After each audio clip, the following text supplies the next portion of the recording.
Bonjour, quel est votre nom? Vincent. Enchanté Vincent. Alors de quelle manière l'impression 3D révolutionne-t-elle l'industrie mécanique en fait L'industrie mécanique, l'industrie automobile. Oui. Il y a 4 axes. Ça aide premièrement à développer des concepts, une nouvelle voiture. Les designers ont besoin de faire une nouvelle pièce, ils ont besoin de se projeter sur un modèle palpable. C'est la première étape, on fait une maquette avec ça. Ensuite, quand le design est validé, on part en production. Donc il faut déjà avoir des pièces fonctionnelles qu'on peut monter sur les véhicules pour les tester. Et puis après, lorsque la pièce définitive est faite, ou sur des lignes de montage, on vient utiliser l'impression 3D pour faire plein d'outillages pour aider la production. Ça permet de générer des économies, gagner du temps, et ça satisfait tout le monde.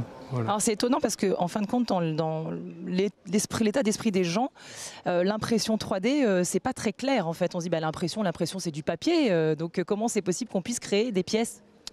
Comment c'est possible? Je peux donner une idée, c'est comme si on avait un pistolet à colle. On a tous utilisé un pistolet à colle et en fait c'est un pistolet à colle qui est guidé suivant des axes. Et on vient superposer des couches. C'est ce qui donne un volume. Je pourrais vous montrer une pièce, mais voilà. C'est... Comme par exemple, alors je vous... Voilà, vous avez en fait, là on va dire que c'est comme le pistolet à colle, c'est de l'extrusion. Hop.